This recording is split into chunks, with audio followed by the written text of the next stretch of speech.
Okay. Good evening, friends. Welcome to CS Academy. Myself, Mr. Shivakumar. Today we will discuss about the heat transfer. First of all, why we have to study heat transfer? Why it is introduced for mechanical engineers? Already one heat transfer subject it is related to thermodynamics is there, but separately why we are studying heat transfer? First of all, what is the main difference between the thermodynamics and heat transfer? Thermodynamics is also it is discussing about the amount of heat transfer, and heat transfer it is related to the only rate of heat transfer. What is the main difference between the amount of heat transfer and rate of heat transfer? In thermodynamics, if you take a just a cup of hot coffee, that's hot coffee, when you place it in atmosphere, after some time it is reaches a room temperature. In this process you are finding out Q is equal to mCp delta T. By using this equation you are simply find out the how much amount of heat transfer is happens. And see here, this is amount of heat transfer happens here. In this amount of heat transfer happens here, just in the amount you are telling that it is kilojoules, but in each and every case how much time it will take in. In all practical cases, how much time taken is a very important thing. Suppose if you take any hot coffee or hot coffee, it will consume how much time to reach the 70 degrees to 30 degrees centigrade. Time it is important.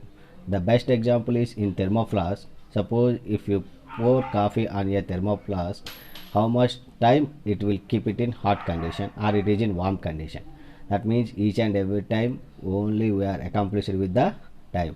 That means in thermodynamics we are not at all discussed about the rate of heat transfer. The time parameter you are not studied in thermodynamics. That's why we have to introduce one other subject. That other subject is heat transfer. This heat transfer is always we are talking about the rate of heat transfer. Rate of heat transfer means with respect to time. That means it is a kilojoule per second. Kilojoule per second it is known as kilowatt. This is the main difference between the thermodynamics and heat transfer. Thermodynamics is related to the kilojoules and heat transfer it is related to the kilowatt. This Q it is kilojoule and it is Q here, Q it is related kilowatt. In thermodynamics we are studied some laws of thermodynamics, that is zeroth law, first law, second law. Same in the similar manner in heat transfer is also we are studied three laws, like it is a Fourier law of heat conduction, Newton's law of cooling, it is related to the convection, and Stephen Boltzmann law it is related to the radiations. That means these three laws denotes each and one thing. It is Fourier law conduction. Fourier law it is denotes conduction. Newton's law it is relates convection. Stephen Boltzmann it relates radiations. And what is the main applications of heat transfers? In heat transfer in refrigerators, thermoflask, blast furnace, and all electronic chips. For example, for understanding the importance of heat transfer, you take a one steel ball. This it is having a very 1 mm diameter or 2 mm diameter steel ball. When you quench it into the water, immediately it is loses heat. In what is the in intermediate points, what is the heat transfer? At what time it will reach the room temperature? This is all things are discussed in the heat transfer. In heat it is also related to the two ways. One is heat transfer, another one is heat generation. Now we are kilowatt, only it is related to the heat transfer. And heat generation is also one more term exists, it is heat generation. It is related to the volumetric phenomena. That means kilojoule kilowatt per meter cube. That means it is heat generation is a volumetric phenomena. It is happens within the body, like it is a heat generation in the bodies, like it is whenever any chemical reaction happens in that body, it is entirely volumetrically it is happens. At that case you can consider the kilowatt per meter cube. this is the difference between the heat transfer and heat generation. And the heat transfer mainly happens in three modes, like conduction, convection, and radiation. Now you understood how the conduction is happens and how the convection is happens, how the radiation is happens. Suppose imagine this is a fire. Okay. Whenever it is a fire, suppose if you kept a rod under the fire, immediately the heat is transferred from one end to other end is very quickly. The other end is also gets heated up. That means the rod, it is whatever the molecules in the rod that is transferring heat from one end to other end, it is very quickly. That suppose if it is happens, the rod transfers molecules from one end to other end, it is known as conduction. And next one is the convection. Suppose if you put a hands on the fire, you will get some you will get some heat. That means because of the whatever the air molecules in this passes over the fire, they gets heated up, density decreases, the cold air again comes down, and cold air is converted into hot air, and hot air density decreases, cold air density is low. Because of the density difference, you will get a hot air at the top conditions. By bulk motion of molecules, you will get a heat transfer that is known as convection. Without for medium it is required. In this case, there is no medium is required. This heat transfer is happens. Suppose if you stand some distance, you will get a hot condition because of the electromagnetic waves transfers. In this electromagnetic waves transfers, there is no medium is required. Through vacuum also it can transfers. This is known as a radiation. That means conduction happens in mostly we are studying about the solids, and convection is mostly happens in the liquids and solids also. In radiation there is no medium is required. For the convection, solid and liquid is required. The solid gets heated up. After that, this is heated up. This heated up, it is cold air, it is gains heat, and cold air is converting into the hot air. Solid will lose heat, gases or liquid will gain heat. This is happens in the convection. For heat transfer, must temperature difference is required. First, the foremost case is for the heat transfer, temperature difference is required. That means if the temperature difference is more, heat transfer is more. That means if the temperature difference, it is directly proportional to the heat transfer. That means both are directly proportional. And next case is that surface area is more, heat transfer is more. Just for example, you understood. Suppose if you take a cup of coffee in a one small glass, you will get a more heat. That means suppose if you take a cup of coffee in a large cup, you will get a less heat transfer. That means if the area is more, surface area is more, heat transfer is more. Same thing, suppose if a cup of hot coffee, if you pour in saucer, you will get less heat transfer. That means more amount of heat is spread out throughout the saucer. Suppose if you have same coffee, if you are drink with help of a cup, you will get more amount of heat. That means it is based upon the area. That heat transfer is surface area is more, heat transfer is more. And next one is the based upon a thickness. If the thickness is more, heat transfer is less. That means suppose if you take a pan in our houses, they are not made up with a very thick pans. Suppose if it is a very thick pan, that means it takes more and more amount of heat, and more and more amount of gas will be waste out. That's why that it is maintained a minimum thickness to avoid the heat transfer. That means heat transfer means it is a one form of energy we are. Suppose if you are supplying more and more amount of heat, we are loses more and more amount of energy. That means it is a thickness and heat transfer, it is inversely proportional. Finally, you take these three parameters. Q is directly proportional to the temperature difference, Q is directly proportional to the surface area, and Q is inversely proportional to the thickness. That means finally you remove this proportionality, you come across with a one constant. That constant is a thermal conductivity. They are introducing a one property, thermal conductivity. That means Q is equal to minus Ka dt by dx, where K is known as thermal conductivity and A is known as surface area perpendicular to the heat flow direction, and dt by dx is a temperature gradient. Temperature gradient. That means finally that relation comes like this: Q is equal to minus Ka dt by dx. It is called it as a Fourier law of heat conduction equation in one dimensional. This by using this equation you can calculate the how much amount of heat transfer is happens. By this equation they are using as a K is representing as a minus symbol. They are represented. What is the use of minus symbol? Negative sign it is represented. It is a from 70 degrees to 30 degrees centigrade goes on changes from x is from 0 to L. The temperature goes on decreases. That means temperature goes on decreases means this negative symbol is take care of that part. Finally this make it as a positive. This is Q is equal to minus Ka dt by dx. Now you come to this. Now you want to find out the what is the units of K. K is equal to Q into dx by A into dt. That Q already we are discussed kilojoule per second, or it is a kilowatt or watt, and dx is a thickness is in meters, and area is in meter square, and dt is a either degree centigrade, either Kelvin. Finally the units will be a meter gets cancelled out, watt per meter Kelvin.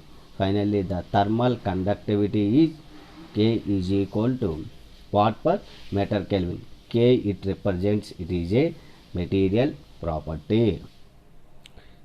K is a material property. It varies from material to material.